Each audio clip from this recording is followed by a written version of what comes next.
buenas noches, bienvenidos a Odisea. Felipe González, el expresidente del gobierno español, histórico líder del socialismo de España, suele decir que una de las metodologías del populismo es proponer respuestas simples para problemas complejos.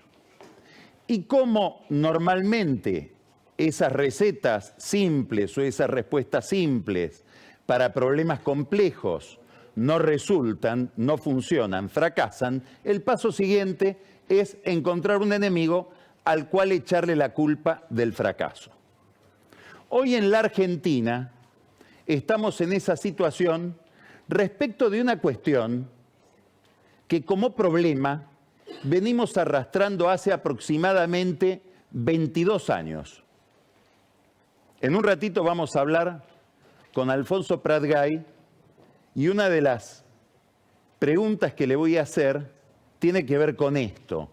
¿En qué medida la Argentina no está todavía atrapada en una agenda que quedó formulada, que quedó planteada en el año 2001, en aquel estallido, y que todavía no pudimos resolver? El tema de cómo se pagan los servicios públicos energéticos es una discusión que arrastramos desde aquel momento. Y es una discusión que, por no ser resuelta, se ha vuelto el problema enormemente complejo. No solamente la cuestión de cómo se pagan los servicios públicos, de cómo se paga la energía, las derivaciones de ese problema, que tienen que ver con las prestaciones de las empresas energéticas, con las cuestiones fiscales por los subsidios, que son desmesurados, y finalmente con cuestiones monetarias y cambiarias, porque como tenemos que importar muchísima energía, hemos convertido una cuestión sectorial, que es la cuestión energética, en un problema macroeconómico que afecta como ningún otro las reservas del Banco Central. Este problema complejo, la clase política, no me refiero solo al gobierno, la dirigencia política se resiste a explicarlo en su complejidad a la gente, entre otras cosas porque no solamente es complejo, sino porque es, como vamos a ver ahora, doloroso. El gobierno acaba de dar una respuesta, la que preveía imaginariamente la tesis de Felipe González, que es encontrar un enemigo, Edesur, e intervenir la empresa con un intendente, con Jorge Ferraresi, intendente de Avellaneda, que va a manejar la empresa energética mientras sigue gobernando Avellaneda. Ferraresi, que ya fue ministro, dejó de ser ministro, volvió a Avellaneda y ahora lo ponen a cargo del problema de la energía. ¿Qué es lo que habría que explicar? Primero, bastante obvio, ha habido en los primeros 15 días de marzo una ola de calor récord. ¿Qué quiere decir récord? Que los primeros 15 días de este marzo, la demanda eléctrica, el consumo eléctrico por parte de las familias, creció, aumentó en el área que cubre Edesur 60% respecto del consumo eléctrico de marzo del año pasado. Hubo un alto pico de consumo en enero, 4.100 megavatios. En marzo, en estos primeros 15 días de marzo, fue de 4.554, es decir, superó enero. ¿Qué sucede aquí cuando hay un exceso de demanda? Lo que sucedería en París, en New York, en Berlín. Hay problemas de abastecimiento. ¿Por qué? Y porque es muy irracional hacer una inversión en infraestructura para la eventualidad que se puede presentar una vez cada 5 o 10 años de que haya un pico de calor. Entonces, lo que prevén los sistemas es que en esos momentos va a haber escasez en el servicio y buscan formas de compensar esa escasez con cortes rotativos, poniendo generadores, alertando a la población para que consuma menos, Nada de esto ocurrió y todo esto es responsabilidad del ente que regula la energía, del Estado. Ahora, hay un segundo problema que es específico del área metropolitana, sobre todo de la zona que cubre Edesur, que es la del sur de la ciudad de Buenos Aires y la del sur del conurbano. ¿Cuál es esa peculiaridad? Que son barrios muy densamente poblados, donde barriadas tradicionales de casas bajas han cambiado su fisonomía y ahora tienen grandes edificios y torres. Alguien del Estado, alguien del gobierno nacional, y ahora sí, de los municipios, acá sí, los municipios tienen una responsabilidad. Controla que cuando se hacen torres, que cuando se producen grandes obras de edificación en altura, haya líneas de abastecimiento eléctrico reforzadas, o seguimos con las mismas líneas de cuando esos barrios eran bajos y además líneas que están viejas. Ahora vamos a entrar ahí. La empresa obviamente se defiende. Le dicen, ustedes no invirtieron.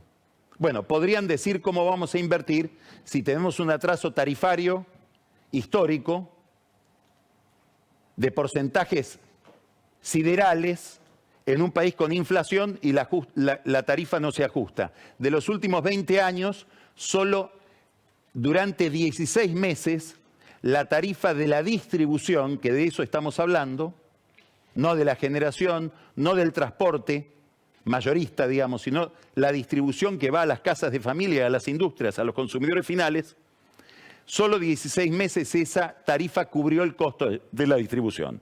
Es decir, que hay un atraso tarifario gigantesco, que se cubre con subsidios, cada vez más insoportables para el Tesoro. ¿Qué habría que decir? Habría que decir algo doloroso. A vos, consumidor, habría que decirte, o nos tendrían que decir, en términos energéticos, este es un país 3 estrellas, 2 estrellas. Hemos decidido ser un país en materia de eficiencia energética y de consumo eléctrico y gasífero 2, 3 estrellas. Porque hemos usado la energía para generar la sensación de que ese insumo, de que ese bien es prácticamente gratuito. Algo parecido pasa con el transporte, donde uno paga una tarifa de regalo y pretende el transporte del primer mundo. Y bueno, hay que ajustar la expectativa con el precio. Y ese es un problema que difícilmente un político quiera decirlo, quiera plantearlo, porque implica un costo enorme. Que es decir, mirá, tenés una fantasía que es vivir por encima de tus expectativas o de lo que pagás para ese tipo de vida. Hubo un episodio a comienzos de marzo, no sé si ustedes lo recuerdan, que fue que salió de operación la central de Atucha. Bueno, eso produce un desbalanceo general en todo el sistema eléctrico del país y sucede habitualmente aquí o en cualquier otro lugar del mundo que cuando vuelven a operar o se repone esa carga eléctrica sobre el sistema, suele haber fallas, suele haber colapsos. Por ejemplo, en el caso de esta salida de la central, se quemó un transformador de Edenor, sobre el cual Edenor, que es de Vila, Manzano, amigos de Sergio Massa, hay muy poca información, y se quemó una estación transformadora de Quilmes de Edesur. Sobre esa sí hubo mucha información. Más todavía, cuando uno mira la página del ENRE, da la impresión de que se cargan muchísimos usuarios que no tienen servicio de Edesur y no se carga la misma cantidad de usuarios que no tiene servicio de Edenor, que es de amigos del ministro. Es una duda, es una curiosidad, habría que mirar bien, pero es muy significativo el desnivel. Ahora se interviene la empresa. Bueno, va a haber toda una discusión jurídica de si hay o no un marco regulatorio que permita intervenirla. Seguramente vamos a encontrar argumentos de uno y otro lado. Lo cierto es que desde el año 2014 hay 30 personas del ENRE dentro de Edesur, puestas por el gobierno de Cristina Kirchner, de aquella época. cuando el sistema energético lo controlaba básicamente Axel Kicillof. Y hay, además, en Edesur, un vedor desde hace un año puesto por Alberto Fernández a través del ENRE. ¿Qué estuvieron controlando durante todo este tiempo? No sabemos. Ahora, ¿qué tenemos? Tenemos gente indignada y una salida demagógica, que es decir, el culpable es la empresa, la vamos a intervenir. Esa salida es mucho más simple. Por supuesto que debe haber seguramente retracción en las inversiones de la empresa que encuentra dificultades para hacer un negocio en la Argentina con este marco con el que nos movemos. Todo el sistema eléctrico es así. A ver, vamos a mencionar algo que hemos mencionado muchas veces acá en Odisea. Las empresas distribuidoras, entre ellas las grandes como Edesnor y Edesur, durante muchos años no pagaron la mercadería que venden. Compran una mercadería que es la electricidad, se la compran a una empresa mixta que se llama Camesa, pero no la pagan, con la excusa de que el Estado no les da tarifas. Hubo una gran renegociación de esa deuda ahora, y en esa renegociación nadie les pidió tampoco que expliquen muy bien qué inversiones había, qué sistemas de mantenimiento. Es decir, pasó gratis el tema, con gran beneficio para muchas de estas distribuidoras. Ahora, lo concreto es que tenemos un enorme problema energético, que hemos ido convirtiendo en un problema cada vez más complejo, cada vez más enredado, cada vez más difícil de solucionar, cada vez más costoso de solucionar políticamente en los últimos 20 años. Es algo que nos acostumbramos a ver en la tapa de los diarios todo el tiempo, pensando que esos problemas no son acumulativos. La respuesta es muy deficiente. Y digo por qué no solo de parte del gobierno. Porque si uno mira la cuenta de Twitter de Horacio Rodríguez Larreta de la última semana, anterior a los grandes cortes que hubo en los últimos días, él da una explicación donde va impugnando toda la política energética que conduce a estas malas prestaciones. No lo dice claramente, pero está sugiriendo, bueno, si querés esta política energética, da esto como resultado. Daría la impresión de que promete corregir el tema si algún día llegara al gobierno. Pero tuvo un episodio desagradable, un scratch en el bar británico de San Telmo, probablemente haya mirado las encuestas y se salió de esa línea de explicación para decir, la culpable es Edesur y le voy a meter una denuncia penal. ¿Por qué es importante esto? Y no quiero focalizarme solo en Larreta, porque hay toda una corriente de políticos, sobre todo de la oposición, que prometen cuando lleguen al gobierno, si es que llegan en las elecciones de este año, llevar adelante determinadas reformas. Uno les pediría que miren antes las encuestas. No vaya a ser que cuando tienen que reformar, miren las encuestas y se detengan, que es lo que acaba de hacer Larreta en el plano discursivo, no en el plano operativo, porque no es un área sobre la que él esté gobernando. El tema energético, la distribución de energía eléctrica, como sabemos, le corresponde al Estado Nacional.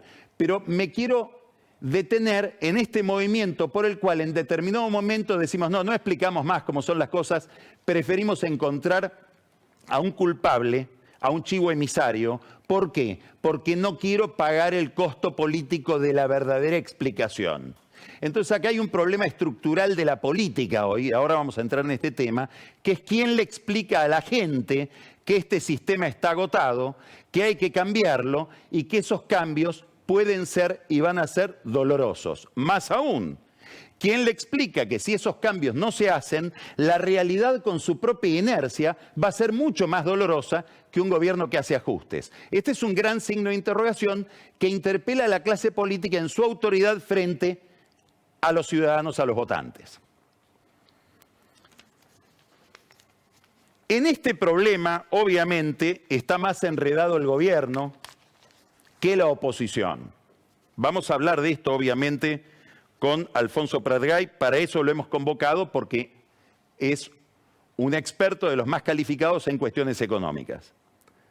Pero uno, ¿qué ve cuando mira al gobierno, cuando mira a Alberto Fernández, cuando mira al Frente de Todos y mira a Massa, a Sergio Massa?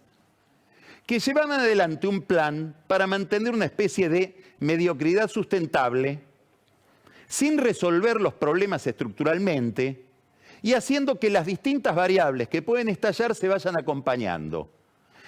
Sube la inflación, llega ya a 100%, pero sube también, va devaluándose la moneda más o menos a la par. Esto para los que dicen cuándo llega la devaluación. Hay una devaluación en curso. Y sube la tasa de interés a niveles asfixiantes. Todo esto que pretendía llegar boqueando sin un estallido en el medio, sin un colapso. Como si los niveles de recesión, de inflación, etcétera, que estamos viviendo hoy, no fueran un colapso. Como si el colapso fuera solamente que salta la térmica del tipo de cambio. No, estamos adentro del colapso. Esto ya colapsó. Ahora viene una noticia del todo previsible, para cualquiera que haya seguido este programa, nos hemos cansado de mostrar mapas de sequía, que es una sequía que produce un estrangulamiento en el nivel de reservas que puede acumular el Banco Central. Vamos a mirar un video que hizo la Bolsa de Cereales con los números que, según la Bolsa de Cereales, están derivados o son consecuencias, son números bastante pesados, dramáticos, de esta sequía que es una sequía histórica, ligada al fenómeno también de la ola de calor y el exceso de demanda eléctrica. Miremos.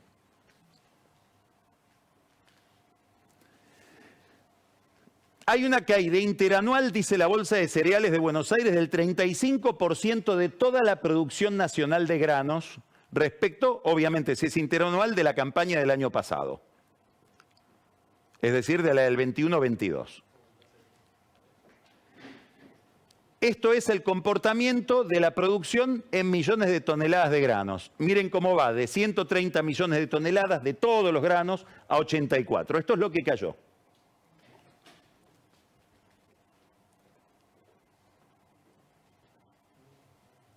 Soja, 18,3 millones menos de toneladas, maíz 16 millones menos. Por ciento, ¿no? Quiero mirar el anterior, a ver si podemos volver. 36 millones de toneladas menos de maíz, 16 millones de toneladas,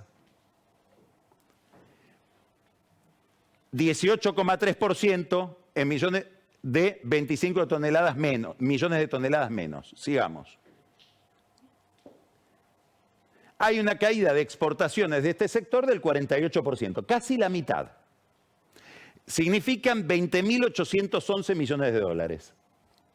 Pues este es un número dramático, como vamos a ver ahora. Quiere decir que estamos ante un problema de oferta de dólares y hay otro número que me interesa destacar, que es el impacto que tiene esto que acabamos de ver sobre los ingresos del Tesoro, sobre la recaudación del Estado, en un momento en que el déficit es muy abultado. La Bolsa de Cereales calcula que son 7.376 millones de dólares menos que va a cobrar el Estado por la vía de impuestos y retenciones. Según la Bolsa de Cereales de Buenos Aires, esto implica una caída del Producto Bruto de la Argentina de 3 puntos. Es decir, estamos hablando de una catástrofe. Esta catástrofe plantea un problema, una hipótesis, una posibilidad. La voy a hablar después con Alfonso, le voy a hacer esta pregunta, o se la dejo planteada ya hasta ahora. Si esto tiene salida dentro de estas coordenadas de política económica. ¿Por qué es importante esta pregunta? El otro día hablaba yo con un economista, historiador, que formó parte de varios equipos económicos no peronistas, y le decía, yo noto que en el oficialismo hay una especie, por todo lo que vimos la semana pasada de agresiones internas, una especie de manicomio. Y él me decía, es endógeno. ¿Qué quiere decir es endógeno? Es endógeno quiere decir que cuando un grupo humano que está al frente de un gobierno tiene la percepción correcta o incorrecta, de que no hay salida, empieza a enloquecer. Y estamos ingresando, cuando miramos al frente de todos, en esa fase. Empiezan las opciones dramáticas, primera consecuencia, de política económica. Lo vemos ahora a Emanuel Álvarez Agis, que ha sido uno de los asesores principales de Sergio Massa al frente del Ministerio de Economía. Oculto, discreto, amigable, amigo de él. Probablemente con el mismo grado de influencia que Roberto Labaña, también desde afuera, que dice hay que renegociar el acuerdo con el fondo. Esto quiere decir poner en tela de juicio lo que le vamos a pagar al Fondo Monetario Internacional. Es importante la opinión. Cuando uno le pregunta a gente del kirchnerismo duro qué quiso decir Álvarez Agis, ellos contestan, no entendemos si lo dice él para despegar de Massa o si lo mandó Massa a decirlo para endurecer una negociación con el fondo de acá en adelante. Me interesa otro pronunciamiento de este fin de semana, y es una columna en página 12 de Alfredo Zayat. ¿Por qué me importa? Por lo que dice, pero ¿por quién lo dice? Porque suele ser un periodista económico al que Cristina suele citar con mucha frecuencia como una especie de guía. No sabemos si porque ella se nutre de Zayat o porque ella lo nutre a Zayat, o ambas cosas, como suele suceder en estos casos. ¿Qué dice Zayat? Tenemos que administrar los pocos dólares que tenemos, que quedan con este problema, con criterios nacionales y populares. ¿Qué quiere decir? Dos cosas: dejar de pagarle al fondo y suspender los dólares que se le entregan a las empresas que tienen vencimientos en dólares en el exterior, que se busquen esos dólares en el mercado internacional. Para agregar un poco más de color, aparece también este fin de semana, en página 12, Martín Guzmán, que viene con el cuchillo bajo el poncho a disfrutar los problemas de Massa, que fue su gran contradictor, su gran problema durante toda su gestión al frente del Ministerio de Economía. Y ahora nos notifica algo que nos había adelantado Cristina Kirchner en su discurso de Viedma hace una semana, y es que yo era el duro. Pelle quería arreglar con el fondo, yo no. Yo estoy dispuesto a defaultear con tal de no hacer un ajuste ortodoxo y recesivo. Massa estará, esto no lo dice Guzmán, Massa estará dispuesto a lo mismo. Y aclara, Pelle, el que quería arreglar con el fondo y quiso que el fondo hable con Cristina para puentearme a mí que era el duro, sigue siendo presidente del Banco Central. Entonces me echaron a mí y dejaron al ortodoxo. ¿Cuál es el criterio? La venganza de Guzmán. Estas propuestas, este clima, tienen dos efectos. Uno, asegurado. En medio de esta turbulencia, agregar niveles de ruptura, agregar niveles de imprevisibilidad, lo que hace es agigantar la crisis, porque ninguna de estas ocurrencias constituye un plan. Entonces, probablemente lo que hagan es presionar más sobre todos aquellos factores que son indicadores de incertidumbre, como el tipo de cambio. Y hay otra derivación de estas ocurrencias, y no es una derivación segura, muy previsible, es menos previsible, es hipotética. ¿Cuál es? Que Massa empiece a pensar en irse, en dar un portazo, renunciando a su tradicional altruismo. Es decir, Massa podría por una vez pensar en sí mismo y decir, me voy porque no quiero condenarme a trabajar para otro, que va a fracasar. Y le están dando la excusa, porque muy probablemente si empiezan a predominar alrededor de Cristina Kirchner las ideas de rompamos con todo para poder quedar bien con nuestro electorado, pensando que las medidas no tienen consecuencias sistémicas, es decir, que le dejo de pagar al fondo y todo lo demás sigue igual, con esos argumentos le están construyendo el puente para que se vaya. Cosa a la que el kirchnerismo suele ser muy proclive, generar los mejores argumentos para que alguien los deje. Y esto podría ser un excelente argumento para Massa, que podría decir, bueno, no, si empezamos con las irracionalidades, yo me quiero ir envuelto en la bandera de la racionalidad y la moderación. Y me paso ya a la oposición. Hay quienes dicen que ya lo está pensando y que está pensando que en una gran crisis él se iría con una especie de renunciamiento a la política para empezar al menos una etapa intelectual en su vida, en alguna universidad del exterior, etc. Es decir, que está bastante avanzada la hipótesis. No estamos diciendo que esto va a ocurrir, pero puede ocurrir.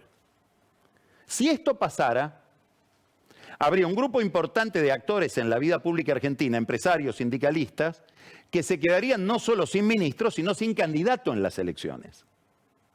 Y acá viene un problema. Muy probablemente, Cristina se quedaría sin un candidato.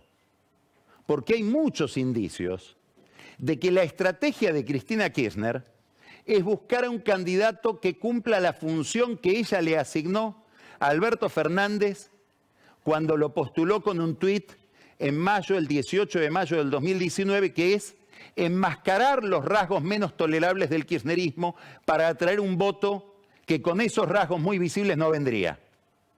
Y para atraer dirigentes, empresarios, gobernadores, intendentes que no querrían acercarse si el kirchnerismo muestra su verdadero rostro ideológico. Ese sería Massa. Esta preferencia de Cristina Kirchner por Massa tiene muchas manifestaciones. Y hay una de detalle que me gustaría mostrarla solo porque es un detalle, pero nos muestra cómo funcionan las cosas en muchos campos, que tiene que ver la proximidad de la alianza entre Massa y la conducción de YPF, que ejerce Pablo González, alguien del riñón de Cristina. Es decir, esta relación de Massa con YPF no se daría si no hubiera una bendición de Cristina para Massa. ¿Y dónde se manifiesta? En esto. Esta es una cuenta que sigue movimientos de aviones. Y vemos que el avión de YPF, el avión de una empresa que es una sociedad anónima, con intervención del Estado, con participación estatal, que cotiza en la Bolsa de New York, prestó su avión para trasladar al ministro de Economía a la última reunión del BID en Panamá. Bueno, probablemente ahora estén buscando la forma de que el Ministerio de Economía pague de alguna manera ese servicio y quede como que contrataron un avión. También van a decir que iban funcionarios de YPF a ese viaje. Posiblemente sea verdad. Ahora, lo que uno se pregunta, ¿es muy distinto esto? Una empresa con participación del Estado, por ejemplo como Telecom, que lleva a un ministro a una reunión del BID, ¿es muy distinto del viaje de Telecom con funcionarios al Lago Escondido? ¿O es el mismo tipo de contaminación? ¿Hay un delito en esto? Probablemente no, pero evidentemente hay un cruce de intereses empresariales y estatales que indica una enorme confusión. Y esa confusión es pensar que las empresas del Estado deben ser manejadas de otra manera que una empresa común competitiva. Hay que cargarle costos que a una empresa privada no le cargaríamos porque lo pagamos los contribuyentes. Es decir, es un castigo al contribuyente. No es un privilegio para el contribuyente. Probablemente Máximo Kirchner piense en todo esto distinto de su madre y tenga otra estrategia. No lo sabemos. Pero hay quienes suponen que él cree que esto ya es ilevantable, que el fracaso de la experiencia Fernández, Alberto Fernández, es inmodificable y que ya que van hacia una derrota catastrófica, lo mejor es salvar la identidad. ¿Cómo? Llevando un candidato que retenga la mayor cantidad de votos kirchneristas. ¿Quién sería? Axel Kicillof, que está agarrado al sillón de Dardo Rocha en La Plata como un náufrago a una tabla. No se quiere desprender.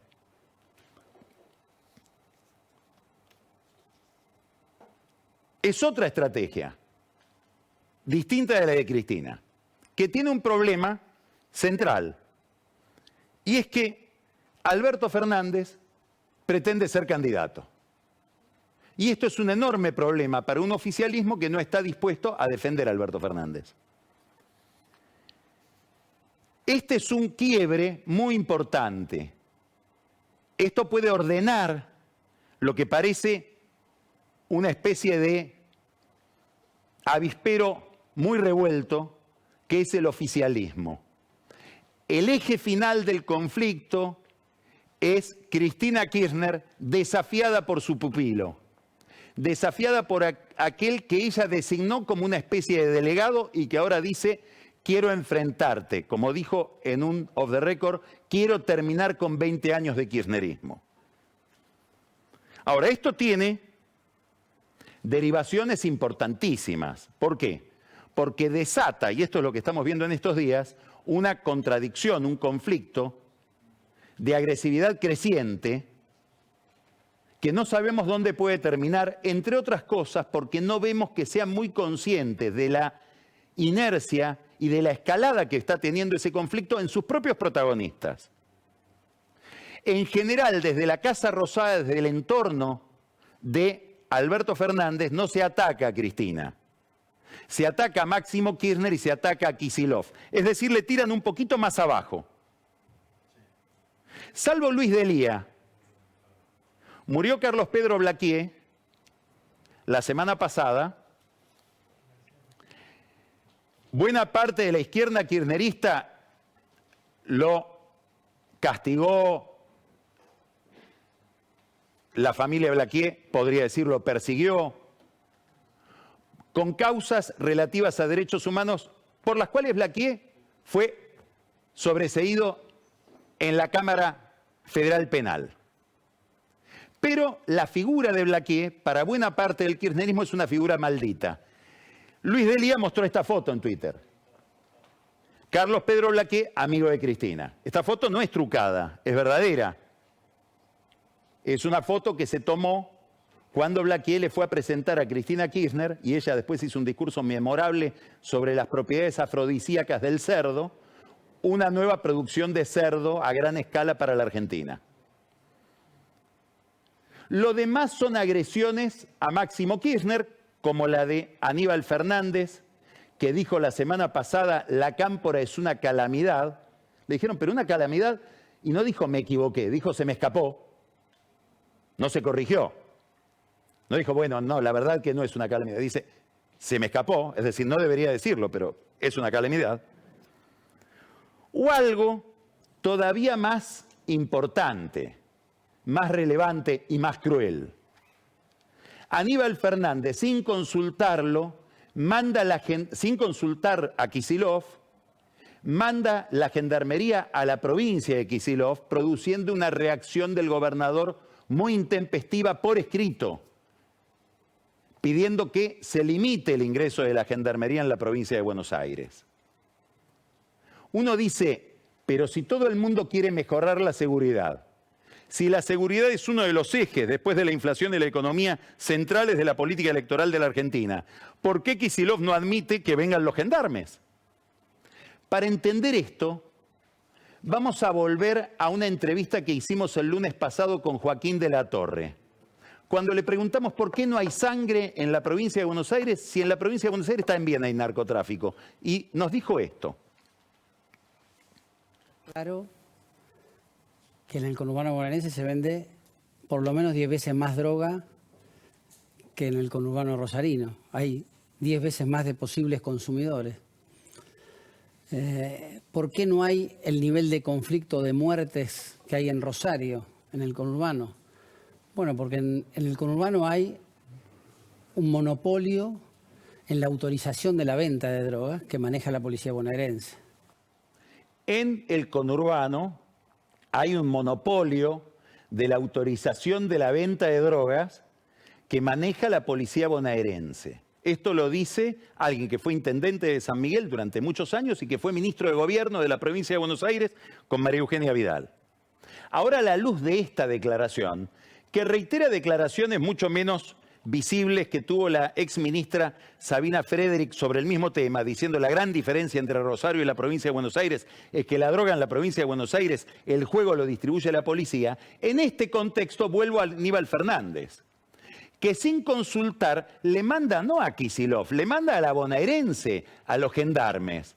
Si esto que dice de la Torre es verdad, muy probablemente los policías bonaerenses le deben haber ido a decir a Kicillof: chiquito, ya queremos ver cómo te resistís a esto, porque no estamos dispuestos a que el señor Aníbal Fernández con su gendarmería nos venga a ver nuestros negocios, descriptos por de la Torre. Es decir, Aníbal Fernández quiso mejorar el nivel de seguridad de 5 localidades de la provincia de Buenos Aires: Pilar, La Matanza, Tigre, etcétera. ¿O quiso producir una crisis entre Kicillof y su policía? Y Kicillof tuvo que ponerlo por escrito para que se enteren los policías de la bonaerense de que él los está defendiendo para que pueda mantener ese statu quo. Como vemos, estamos jugando con fuego. Y esto produce reacciones también en el kirchnerismo, que se preguntan cómo es esto de C5N, canal de Cristóbal López, de Fabián de Sousa, ex empleadores de Alberto Fernández y de Aníbal Fernández, que van a buscar una entrevista con el que le quiso pegar un tiro a Cristina Kirchner para que explique que él no era parte de ningún complot y por lo tanto que acá no se rompió ningún pacto democrático. Se preguntan en el Instituto Patria, ¿esta jugada qué evolución tiene? ¿Por qué? Porque se enteraron de que Fabián de Sousa y su mano derecha Julián Leunda, que en su momento fue la mano derecha de Alberto Fernández como subjefe del equipo de asesores, se junta una vez por semana con Lucas Nehamkis, que es el secretario privado de Jaime Estiuso, y cuando Estiuso está en Buenos Aires o está en el país, también participa de las reuniones Estiuso con la conducción de C5N. Esto tiene que ver con las cosas que le pasaron a Cristina, tienen que ver con las cosas que le van a pasar a Cristina. Seguramente no es para hablar bien de Cristina, y esto ha encendido un signo de interrogación del entorno de Cristina.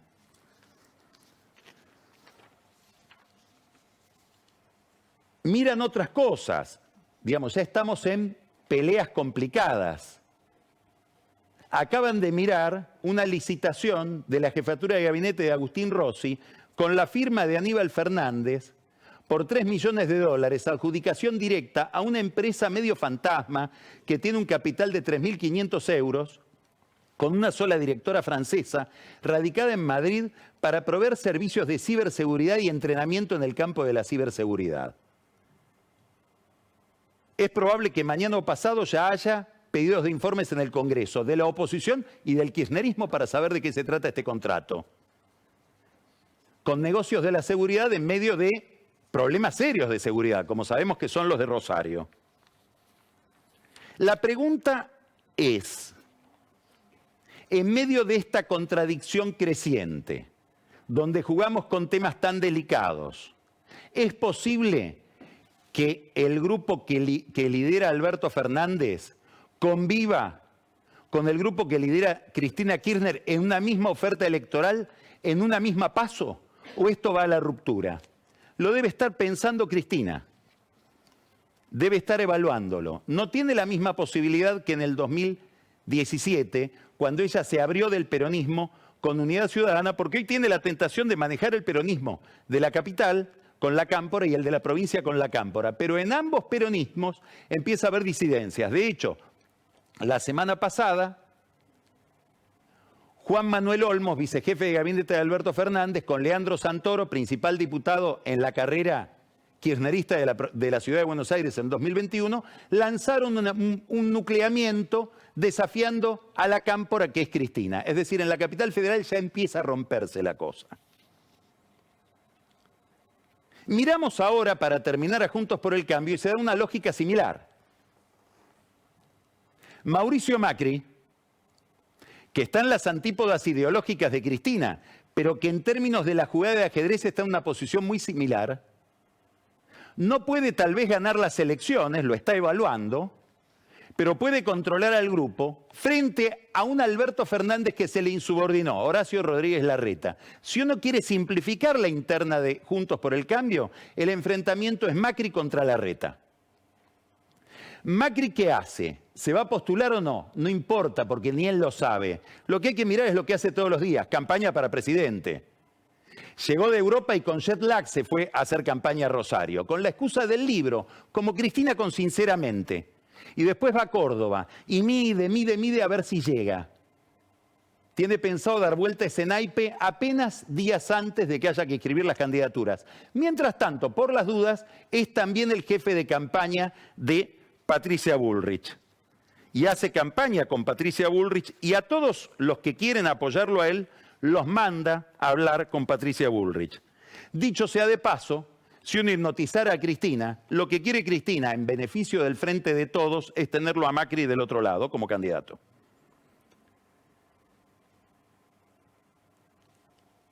También el tema seguridad está en el eje de discusión de todo esto. De hecho, Macri acaba de decir hoy en Rosario, vine a Rosario donde vine con Patricia a combatir el narcotráfico. Contesta Larreta, contesta mañana. Echó a Marcelo de Alessandro del Ministerio de Seguridad y lo designa Eugenio Bursaco, el segundo de Patricia Bullrich en el Ministerio de Seguridad de Macri, peleado con Patricia Bullrich. Ahí lo tenemos a Bursaco, uno de los expertos más destacados del PRO en materia de seguridad desde hace años. Marcelo de Alessandro, como ustedes saben, se va por el problema de los teléfonos, los chats, WhatsApp. Dicho sea de paso, al lado de Alessandro dicen, somos 11 aquellos a los que nos intervinieron el teléfono. ¿Por qué se saben tan pocos? Entre los 11, dicen ellos, está Daniel Angelici, el vinguero, expresidente de Boca. ¿A quién le puede interesar espiarlo a Angelici? Y en segundo lugar, ¿a quién le puede interesar espiarlo y a la vez cuidarlo para que no conozcamos sus chats como si conocemos los de Alessandro? Es una pregunta. Termino. Ante todo este panorama, en las encuestas aparece que crece Milei. Hoy, a la Casa de Gobierno, llegó una encuesta donde hay un escenario de empate entre tres fuerzas. El Frente de Todos, Juntos por el Cambio y Milei. Milei, como todos sabemos, lleva un discurso que no es de un proyecto, es de un modelo. No sabe, digamos, tiene la ventaja de que no tiene que dar explicaciones de cómo se van a hacer las cosas. Ahora vamos a hablar con Alfonso de algunas de esas ideas. ¿Qué es lo que importa? Importa que Milei pone una gota de duda sobre la calidad de la democracia. No solamente sobre la calidad del gasto público, del Estado, de la clase política. Dice que el problema del país empezó en 1916, con el voto universal. Dice que pasa buenos ratos de su vida tirando dardos contra el que fue el fundador de esta democracia, que es Alfonsín. Si uno pone una lupa grande, muy grande, ahí hay un problema en ese discurso. Pero tiene una ventaja. Macri discute con Larreta, Cristina discute con Fernández. Él no tiene que discutir con nadie, le está hablando a la gente. Vamos a empezar Odisea y vamos a hablar ahora con Alfonso Pratgay sobre todos los temas económicos que nos preocupan de la Argentina y del entorno internacional. Después, Pancho Olivera nos va a hablar, en diálogo con Ricardo López Murphy, de una licitación bastante escandalosa que hay en AISA, en la empresa de aguas que dirige Malena Galmarini, la esposa de Massa. Y Daniel Vilota nos va a traer un problema que hemos tocado en Odisea y que vamos a seguir mirando, que es alguien que desapareció. Testigo de una causa importantísima de la provincia de Buenos Aires, muy ligada a la política, muy ligada al fiscal Escapolán. Después, Camila Perochena nos trae un libro de Sergio Ramírez, gran escritor nicaragüense, perseguido por la dictadura de Ortega. Adiós, muchachos. Nos cuenta cómo es o cómo fue la decadencia del sandinismo y puede tener algún aire de familia con fenómenos más cercanos a nosotros. Y Carola Gil, no se la pierda, nos trae el resultado de la última encuesta que hicimos y además nos va a poner en contacto con 3 o 4 spots delirantes de la campaña electoral en curso. Empezamos Odisea.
Con Banca Privada Galicia, invertís sin límites, porque invertís en fondos nacionales e internacionales, con expertos que te asesoran en cualquier momento.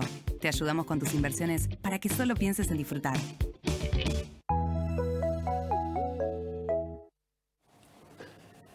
Alfonso, bienvenido. Gracias por recibirme, Carlos, es un gusto. Me gustaría empezar, casi te diría, por el final de toda la perorata de recién, que es por el lado menos visible de tu actividad, al menos para los medios y para nosotros, que son tus recorridas por el interior del país y lo que vas palpando, escuchando, calibrando de lo que tiene la gente en la cabeza, en medio de este contexto tan doloroso como es el contexto de la economía argentina hoy. Angustia es lo primero que sale, ¿no? Mucha preocupación, pero fundamentalmente diría angustia y orfandad, ¿no? Yo me doy el lujo de caminar sin entorno, a cara lavada, y voy al interior del interior, ¿no? Siempre que estoy en una provincia voy a la capital, pero trato de estar fuera de la capital también. Y la verdad que es muy interesante el fenómeno porque hay una oportunidad de empatizar. Vos mencionabas ese verbo hace un rato, que no tenés de otra manera y que no tienen los políticos en general cuando montan un recorrido para la foto, para las redes y para ver subir después. Es como que si no lo subiste a las redes no sucedió, ¿viste? No le pasa solamente a los chicos nuestros, a los adolescentes, les pasa también a los políticos, ¿no? Y yo lo encuentro apasionante porque no hay intermediario. Contá un poquito más, ¿eso de qué te priva? Esa metodología de campaña. ¿Cuál? La de los...? Sí, yo te pongo un equipo de campaña alrededor, un experto en imagen, en redes, y te hago pasear. Te aleja de la gente, tan sencillo como es. ¿Cómo es la comparación entre eso y lo que vos haces? Bueno, lo primero, que es lo tradicional... ¿Qué te perdés en la campaña? Te perdés todo, te perdés todo. O sea, no tiene la difusión, por supuesto, ¿no? Sí.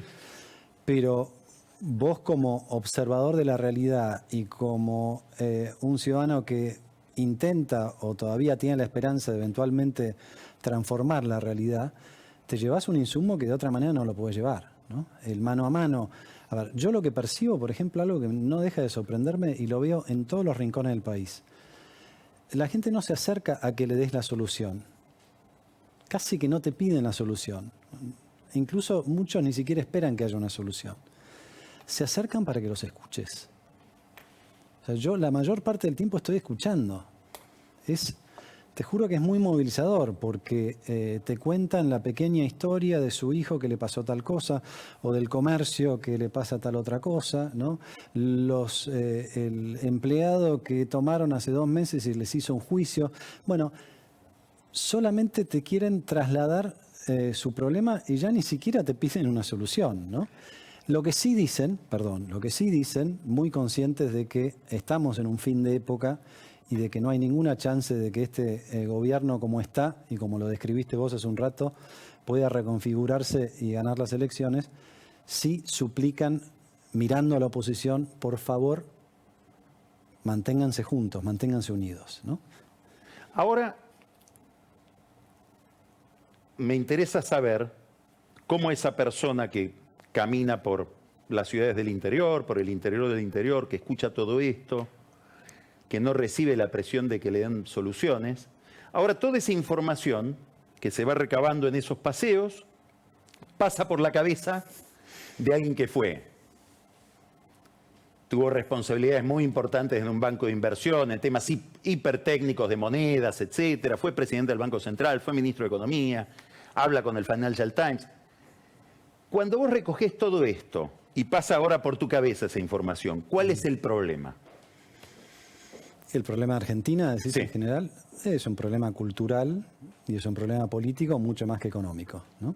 A ver, Y vos preguntabas hace un rato o anticipabas que me ibas a hacer la pregunta que se hacía, creo que era Vargas Llosa, ¿no? ¿Cuándo se jodió el Perú?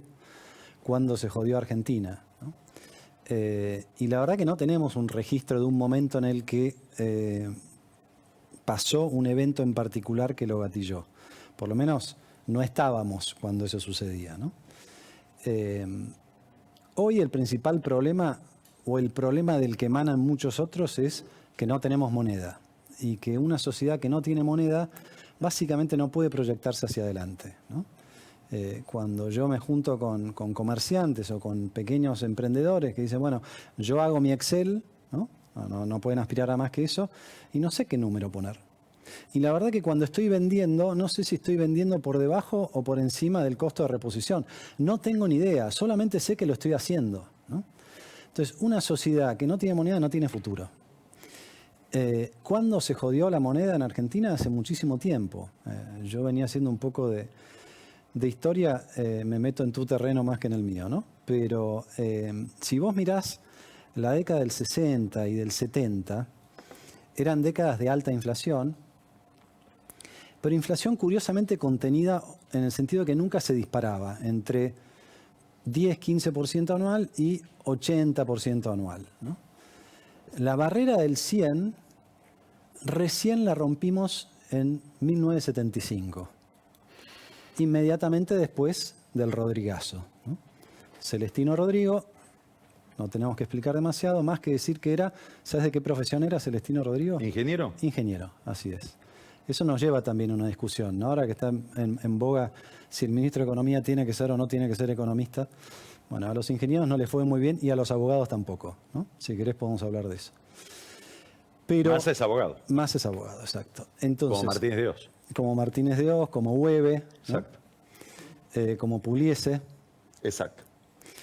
Y entonces, Celestino Rodríguez destapa la olla que había tapado Helvar, pensando que la solución a esa inflación tan alta se resolvía con un control de precios. Eso no se resolvió por cuestiones fiscales y demás. Y ahí la inflación cruza la línea del 100 y ya se transforma en un proceso absolutamente explosivo, ¿no? Vos fijate que después vinieron todos los programas de estabilización que recordamos, ¿no? La tablita de Martínez de Oz, el plan austral de Surruil, el plan primavera, ¿no? Plan Bonex, mira todas las cosas que te estoy diciendo, ¿no? No sé si considerar el plan Bungiborn al inicio de Menem, pero después viene el plan de convertibilidad de Menem con Cavallo.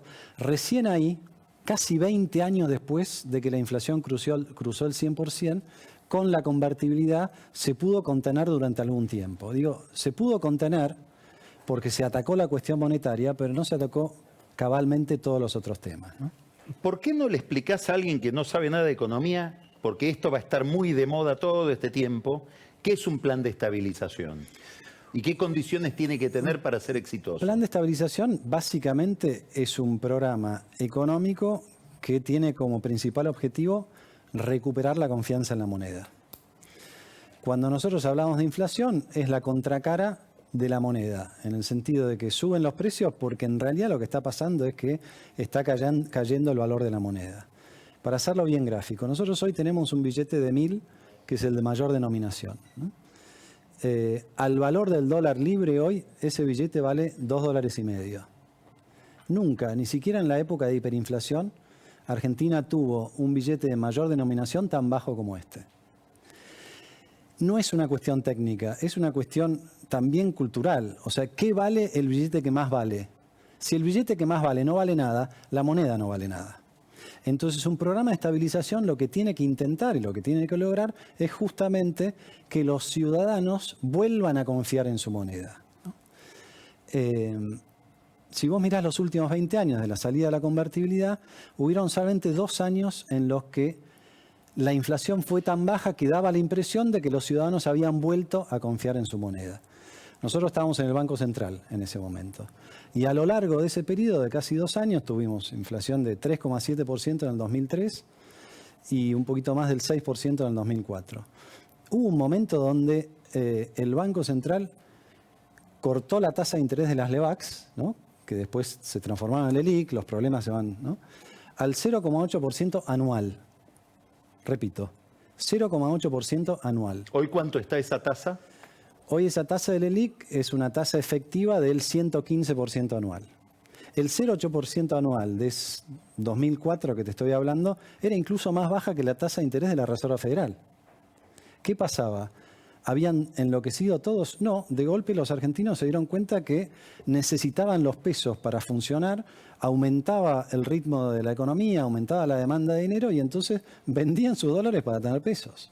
¿Qué habría que hacer ahora con esta economía que tenemos para lograr ese efecto? Bueno, necesitas algo mucho más amplio, necesitas un programa integral, necesitas, además, como dije antes, este problema es cultural y es político, entonces necesitas un programa que sea sostenible en el tiempo, independientemente del signo político de quien le toca, o sea, a través de la alternancia. Esto lo hace muy difícil, por supuesto, pero los argentinos han aprendido que la mejor respuesta es desconfiar cuando un gobierno dice yo voy a resolver el problema, por 2 razones. Primero, porque en general ese gobierno puede o no resolver el problema, y segundo, si lo resuelve, no hay ninguna garantía de que eso se sostenga en el tiempo, ¿no? Entonces, por eso es esencial el acuerdo político. No porque... No hay ninguna garantía de que eso se sostenga en el tiempo. Estás diciendo que esos planes de estabilización que vos mencionaste, todos al final tuvieron una salida desafortunada. Eventualmente sí, eventualmente sí. Entre otras cosas porque no alcanza solo con la estabilización, ¿no? Vos necesitas además un programa en paralelo que potencie toda la producción y toda la capacidad, los economistas diríamos la oferta agregada. En general, un programa de estabilización enfría la demanda agregada para bajar la inflación. Entonces, como cae la demanda, para que eso no impacte en el empleo, lo que hay que hacer es expandir la oferta. Hoy, una de las grandes, entre tantas otras dificultades, creo que un factor distintivo de este momento económico y político para el próximo gobierno es que el cambio de gobierno se va a dar con un nivel de salario real casi el más bajo de la historia, ¿no? Entonces, cualquier decisión de política económica que vos tomes, estás casi sobre el nivel de flotación, digamos. No hay prácticamente margen para pagar un costo político grande, ¿no? Ni hablar de que cuando... ¿Por qué no repetís esa idea? Porque esa idea es clave para mirar con realismo todo lo que uno escucha durante la campaña electoral, sobre todo de la oposición. Te voy a comparar con 2 momentos... Hay margen, digamos, estás en el borde del crédito político que podés utilizar. No hay margen para un costo político mayor. Exactamente, exactamente, porque el salario real hoy ya te compra tan pocas cosas que si le sacás un pedazo más, estás al borde, estás en reserva en el tanque de nafta, ¿no? Por eso no alcanza con un plan de estabilización. El plan de estabilización es necesario, no es suficiente, ¿no? Te comparo con 2 momentos en los que a mí me tocó ser protagonista, ¿no? Cuando asume Duhalde y después de un año de ir más o menos a los tumbos, finalmente ordena la situación, o si querés, inmediatamente después de la salida de la convertibilidad, a principios del 2002, y viene la baña, ahí tenías tarifas muy altas, porque venías de todo el juego durante la convertibilidad, donde vos lo mencionaste en tu introducción, ¿no? El precio de los servicios públicos se ajustaba por la inflación de Estados Unidos, no la nuestra. Y acá había deflación. Entonces, el valor relativo de las tarifas iba aumentando todo el tiempo. En el 2002, arrancaste para estabilizar la economía con tarifas muy altas, tipo de cambio muy alto y salario muy bajo. Vos imagínate, vos tenías que bajar estas 2 teclas de arriba, ¿no? Y a medida que ibas bajando estas 2 teclas, naturalmente subía el salario real, ¿no es cierto? Bueno. Salariazo. salariazo, la revolución productiva que llegó un poco más tarde, Claro. si querés. Cuando nosotros asumimos en 2015, era prácticamente la imagen espejo de eso, ¿no? El salario Aclaremos, vos estás hablando que eso sucedió en el 2002, en 2003. 2012. Ahora 2015. 2015. Tarifas las más bajas de la historia que dejó Cristina Kirchner y tipo de cambio totalmente atrasado. Salario más alto. Entonces la expectativa era, bueno, si nosotros vamos regulando tarifas y tipo de cambio para arriba, hay un colchón de salario que puede admitir esto, Absorberlo. absorberlo. No funcionó, creo yo, entre otras cosas que tenemos que analizar, porque faltó una narrativa, faltó un liderazgo que explicara, yo tengo que hacer esto no porque tengo que hacer esto, no porque alguien me dijo que el aire acondicionado tiene que estar en 24, porque hay un programa y porque ese programa, después de un sacrificio, me va a llevar a una tierra prometida donde todos vamos a estar un poco mejor, ¿no? Bueno, hoy tenés la particularidad de que las tarifas están atrasadas, de que el tipo de cambio está atrasado y que los salarios están muy bajos. O sea, se dieron las peores condiciones de las dos ocasiones anteriores. Exactamente. Y además partís con un nivel ¿Y de qué, pobreza muy... qué de esas teclas que estás sí. moviendo ahora? Como un DJ, pareciera Sí, así. claro, sí.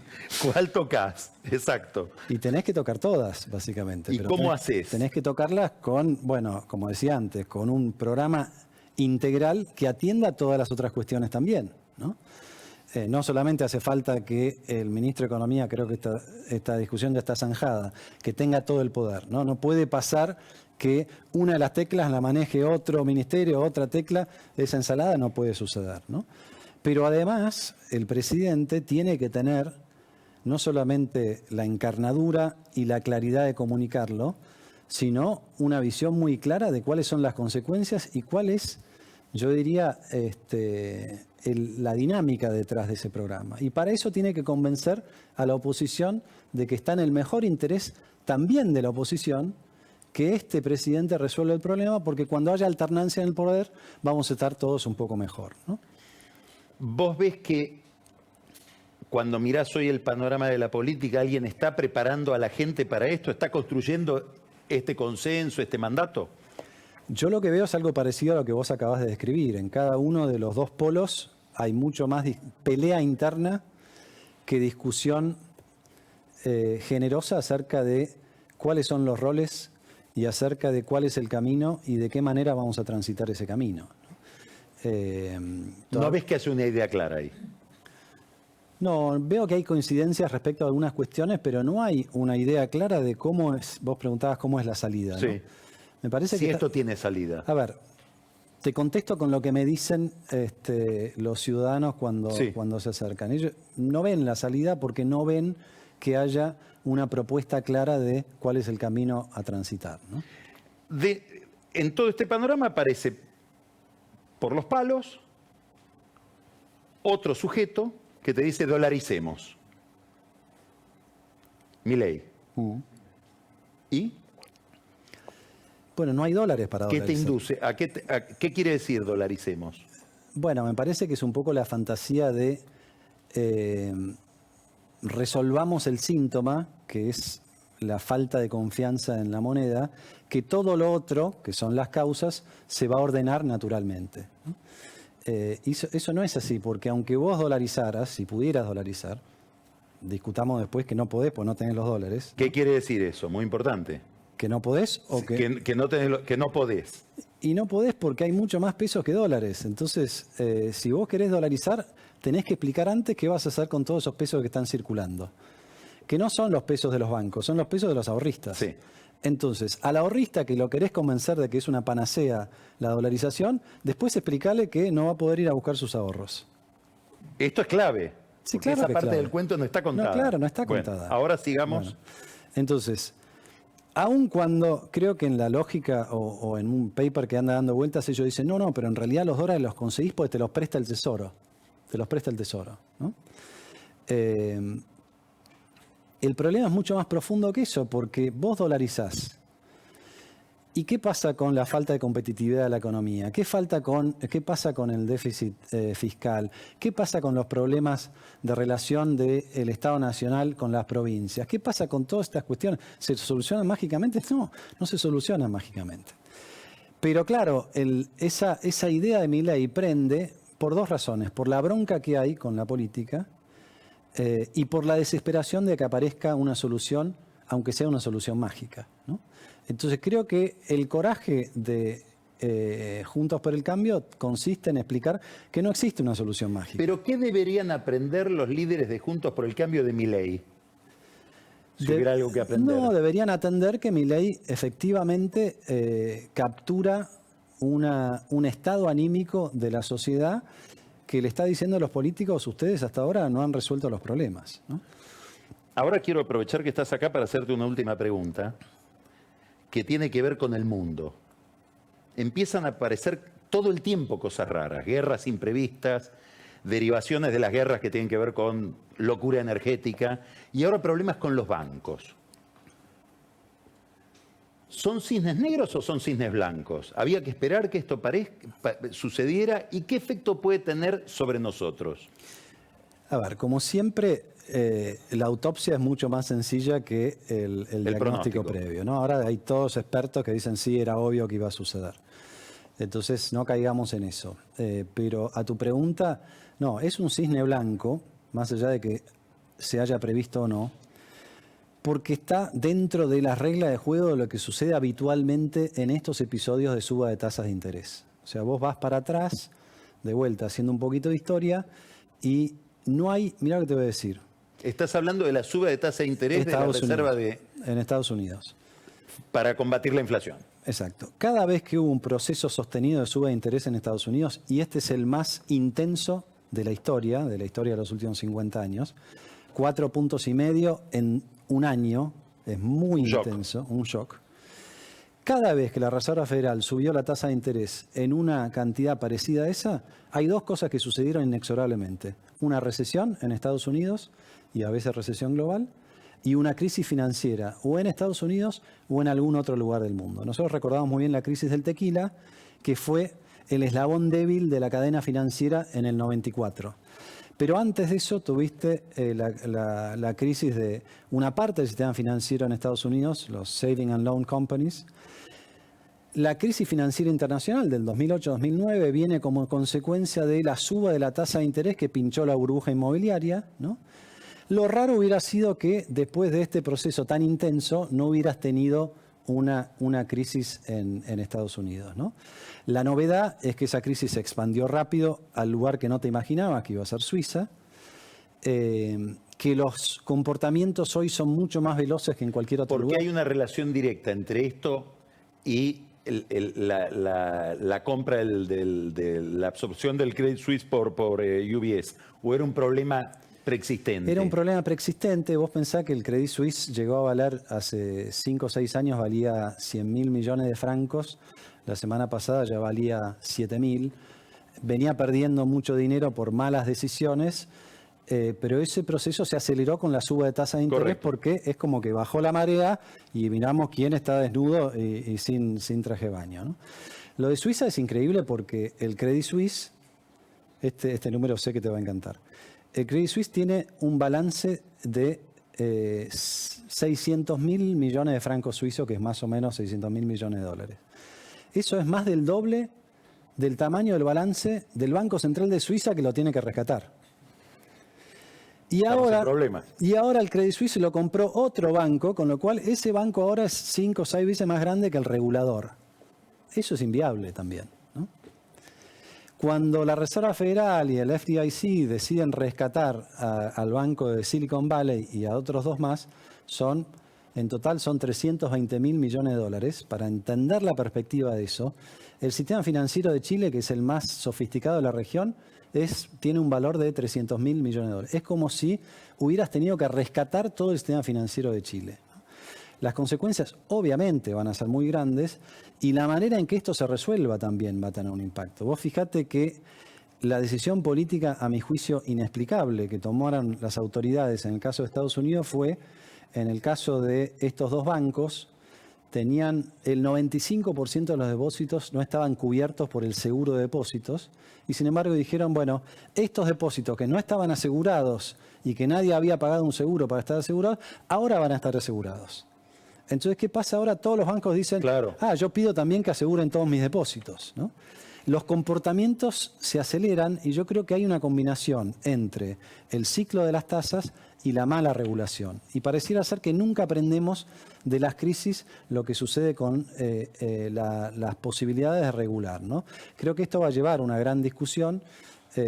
Si me preguntás qué impacto puede tener esto en Argentina, nosotros estamos tan desconectados del mundo que no veo muchas consecuencias, pero sí veo una familiaridad, y es que hoy el sistema financiero argentino es en la práctica un sistema financiero o un sistema bancario estatizado, porque a los bancos le dicen a qué tasa tienen que pagar depósitos, a qué tasa tienen que prestar. Si no prestan, colocan todo en el Banco Central. Más del 60% de los activos son activos públicos, ¿no? Que esto fue una de las grandes cuestiones que nosotros tratamos inmediatamente después de la salida de la convertibilidad. Forzamos a los bancos a través de la regulación a que se desprendieran de ese riesgo crediticio. Hoy el sistema financiero argentino está básicamente nacionalizado. Y en ese sentido hay un punto de comparación con lo que sucede en el resto del mundo. Ahorristas que depositan en un banco sin saber que ese banco se da vuelta y lo único que hace es prestarle al Estado Nacional, que como vimos antes, no es creíble, no es confiable y tiene una moneda en la que nadie cree, ¿no? Alfonso, interesantísimo como siempre. Bueno, gracias a vos, y Carlos. clarísimo. Muchas gracias. A vos. Pancho Olivera, Daniel Vilota, ¿Cómo te va, bienvenidos. Bueno, vamos a tener una jornada movida. Bueno, ya está todo Sí. movido, ¿no? Pero en el tema de aguas argentinas, mañana se abren los sobres de una licitación controvertida y para la que Ricardo López Murphy pidió que no se hiciera. Sí. Y de hecho tuvo una discusión con Malena Galmarini, presidenta de AISA. Si te parece, pongamos el tuit de la semana pasada Sí. de Ricardo López Murphy. Esta es una licitación. Vamos de- a presentar bien el problema y ya vamos a Dale, hablar sí. con Ricardo, Son que está en línea. 127 millones de dólares en compras. Ahí está el... Claro, él dice, vamos a investigar las maniobras espurias del ministro Sergio Tomás Massa, impulsaremos un pedido de informes desde el Congreso para que nos explique la utilización escandalosa de fondos públicos en favor de sus amigos y socios. Y lo que está diciendo es, mañana se abren los sobres de una licitación para un producto que es el policloruro de aluminio, que es un coagulante para potabilizar el agua, que favorece básicamente a un empresario que es el mayor fabricante y es Mauricio Filiberti, de muy buena relación con Massa. Eso es básicamente la pelea. Malena Galmarini le manda una carta después de este tuit, pongamos la carta, ahí tenés la carta, bueno, lo invita a las oficinas, dice, bueno, venite el lunes, a que te muestro los pliegos y todo. Y López Murphy, hoy hablaron por teléfono y dice, si no suspenden la licitación, no voy. A ver qué nos cuenta. Ahí está. Bueno, ¿está ahí Ricardo? A ver, vamos al encuentro de Ricardo López Murphy. Ahí está. Pancho.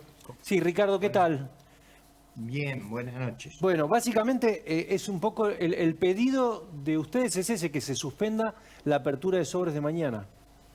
Es lo que yo creo que daría lugar a que revisáramos el llamado a licitación de una manera de hacer más competitiva esa licitación, con más oferentes, con menores precios, porque yo me temo que eso termina en un ganador claro y está armada de una manera que no puede haber otro ganador. Aclaremos, Ricardo, que hay en realidad dos fabricantes en la Argentina que hacen este producto, que es el PAC, así se conoce químicamente, pero el volumen que requiere AISA corresponde a lo que produce Transclor, que es la empresa de Filiberti, que en realidad tiene una historia de provisión de la empresa de años, pero básicamente empieza a ser fuerte desde el 2010 para acá, ¿no? No, y además es el que le provee el cloro también, ¿no? O sea, Además. este es un precipitador, es un coagulante, alternativamente el sulfato de aluminio, que era el que usaba Lyonnais Desaulles, que era, ustedes se acuerdan, era la empresa francesa, probablemente la que mejor conoce de este tema en el mundo, que usaba sulfato de aluminio, como usan varias plantas que están sobre el río Paraná de varias ciudades argentinas. Eh, el argumento que yo usaba es que existe algún grado de, digamos, de equivalencia entre ambos procedimientos, con la diferencia que en el sulfato de aluminio hay muchos proveedores. Ahora, se requiere que eso, yo sugería hoy en la conversación, hagamos un comité técnico que vea si es posible crear, lo que yo creo, condiciones más competitivas. Ahora, ese no es un tema menor, porque si no, no hay tarifa que alcance. Si todo el tiempo ponemos costos mayores, cada vez se hace, digamos, más costoso administrar esto, porque entre otras cosas se generan rentas extraordinarias que producen digamos, esta extraordinaria acumulación de capital y, por supuesto, los problemas de lo que yo he llamado el capitalismo de amigos, o sea, de tener un grupo vinculado potencialmente a la gestión pública y a partir de ahí todo empieza a ser complejo. Pero digo, el punto central es que este no es un solo caso, hay muchos casos en la economía argentina que se resuelven de una manera direccionada y eso creo yo que nos ha quitado competitividad, nos ha quitado, digamos, los mecanismos vitales de un funcionamiento de una economía de mercado. Ricardo, ¿y qué dice Malena de esto? Porque vos pudiste hablar hoy con ella.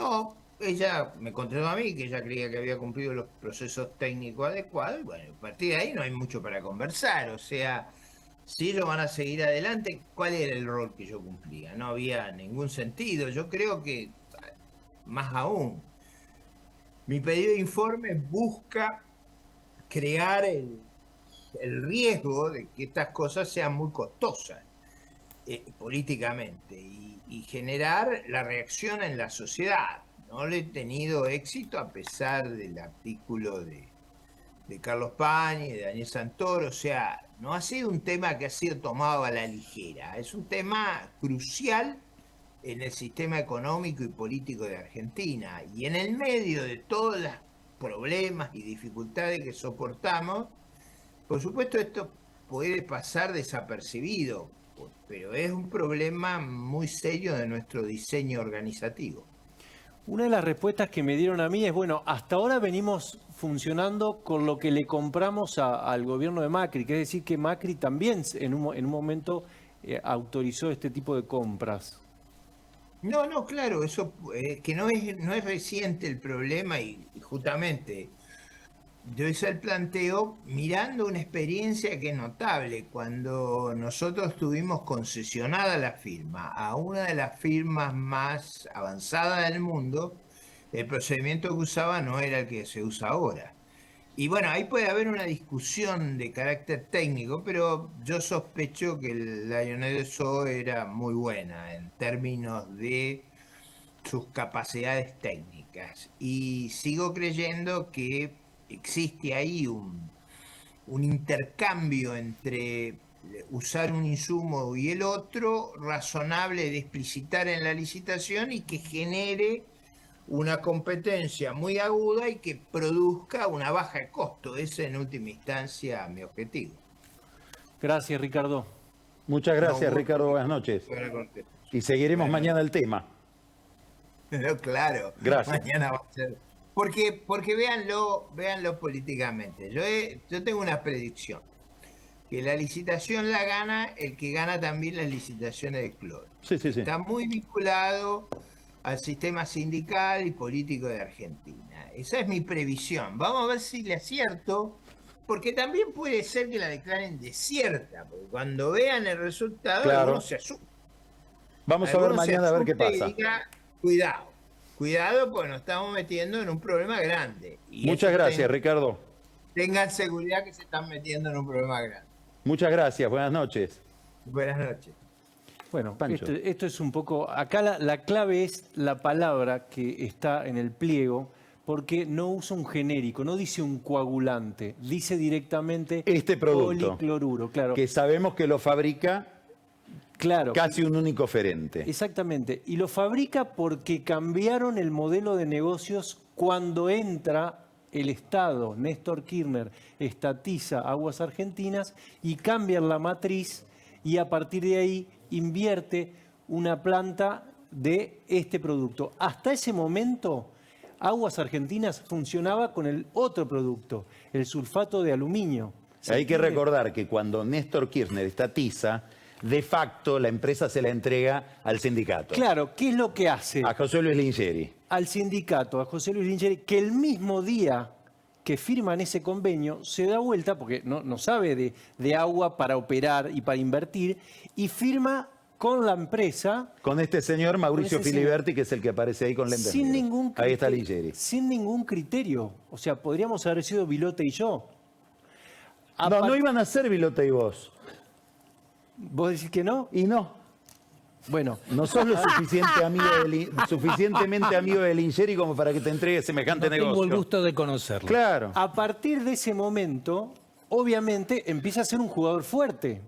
Cuando a vos te dicen, el único que fabrica esto es Filiberti, es justamente por esto que no tiene ningún criterio. Hay un informe muy interesante de Juan José Calandri, auditor de la Sí. Ciudad de Buenos Aires, de Coalición Cívica, que expone paso a paso todo justamente... Y es un informe de hace años. Es un informe de 2021, pero que recorre todo, lo fue haciendo... Ahora yo durante- quiero señalar un tema. Sí. Que vos lo sugeriste al pasar. Sí, López Murphy hace esta denuncia. No encuentro que tenga demasiado eco en el resto de Juntos por el Cambio. Calandri hizo esta denuncia hace años. sí. Pasó sin pena ni gloria dentro de Juntos por el Cambio. Parecen voces muy solitarias, pero la oposición en su conjunto, ¿quiere terminar con este negocio? ¿O es parte del negocio? Bueno, lo que yo te digo es que en el periodo de Macri, este acuerdo se va prorrogando todos los años. Uno de los que lo prorrogó fue el gobierno de Macri. Y hubo el Departamento de Asuntos Jurídicos de AISA, en ese momento, esto dependía del Ministerio del Interior, De Rogelio Frigerio. de Frigerio, hizo unas consideraciones muy fuertes. Mira, te leo una. Dice, ante la inexistencia de una compulsa inicial, dice, debido a sus importantes dimensiones, la relación comercial entre AISA y Transclor ha devenido en una suerte de monopolio y oligopolio bilateral en donde el precio del PAC no surge del libre juego de la oferta y la demanda. O sea, están diciendo lo que Claro. dice López Murphy, pero durante el gobierno de Cambiemos, de Macri. Exactamente. Y lo hicieron igual. Y lo hicieron igual. En este fue el momento en que se va Lingeri. El único cambio en este caso es que se va Lingeri. Pero fue un informe muy crítico desde dentro de la empresa. Ahora hay una curiosidad Sí, que yo no digo que esté relacionada con esto, pero que tenemos que tener en cuenta, que es que el señor Filiberti es socio de Nicolás Caputo en una empresa de gas. exactamente, claro. Se lleva muy bien con el macrismo, no es que tiene problemas. Por eso probablemente acá haya incidido también. Pero además, en el caso incluso de las propias empresas competidoras del sector, hay algunas que compiten, que podrían decir, bueno, queremos participar, pero no les conviene porque son proveedoras de otras plantas de provincias. Entonces le dicen, si haces ruido acá, perdés aquello. Exactamente. Acá en este caso, el regulador, que es el Estado, tiene todas las de ganar, ¿no? Ahora, lo interesante es la continuidad, ¿no? Está la grieta, pero hay cosas que superan la grieta. La continuidad ¿no? jurídica del Estado. Exacto, de la grieta. Exactamente. Y la Muy licitación bien, de mañana, Pancho. entonces... Mañana entonces es la se abren licitación. los sobres, ¿eh? Sí. Seguramente va a ganar. La Va vamos a ganar. seguir, la vamos a seguir. Veremos. A lo mejor hay un cisne negro. Puede ser alguna sorpresa. Daniel Vilota. Carlos, vamos a hablar de una causa judicial que demostraría una vez más la supuesta trama de intereses espurios, lo voy a imitar a López Murphy, que vincula sectores de la policía, la justicia y la política en la provincia de Buenos Aires y en la que cuesta mucho imaginar que alguno de los involucrados sea completamente inocente. El 22 de octubre del año pasado desapareció César Jaunarena, figura central de la causa abierta para investigar el robo a la casa de Sergio Massa en el 2013, causa cerrada con la condena al prefecto Alcides Díaz, perdón el nombre difícil, Gorgonio, pero en una causa donde Jaunarena fue testigo y tuvo que declarar. Y lo que dijo allí significó que Jaunarena, sus abogados y el exfiscal de Pilar, Washington Palacios, sean acusados de encubrimiento e instigación al falso testimonio por el juez de garantías número 5 de San Isidro, Diego Martínez. ¿Qué fue lo que dijo? Ahí lo vemos a Jaunarena en esa causa, que en el allanamiento a la casa de Massa, posterior al robo, él vio cómo el secretario de Seguridad de Tigre, Diego Santillán, salía de ahí con un bolso repleto de dinero, una versión que contradice totalmente la que dieron los dos fiscales responsables del allanamiento, Mariano Magás y Claudio Escapolán.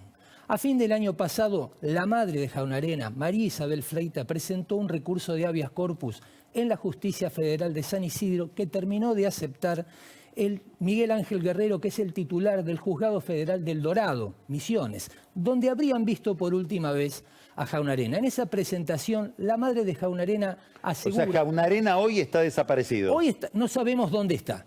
No sabemos dónde está. En esa La familia tampoco sabe dónde está. La madre es su único familiar. Y lo que dice en esa presentación, el habeas corpus, es que su hijo habría sufrido presiones y amenazas de Escapolán, Massa y efectivos de la policía bonaerense. Por supuesto que la versión que da la madre de Jaunarena repiquetea sobre otra que está dando vueltas y alude al supuesto vínculo de Massa con Escapolán, que el 28 de marzo va a ser sometido a un juicio político en la provincia de Buenos Aires, lo que hace a Jaunarena y su aparente desaparición en una figura central de una compleja trama de intereses que, para poder entender, nos obliga a remitirnos al inicio de todo, que es el robo a la causa de Massa y el contexto político en el que ocurre. Vos te vas a acordar claramente. Massa había roto con el gobierno de Cristina Fernández de Kirchner, había sido su jefe de gabinete y se preparaba para enfrentar en las urnas, comicios legislativos, al oficialismo como el principal candidato de la oposición. Es decir, que Massa estaba enfrentado al kirchnerismo antes que esto pasara.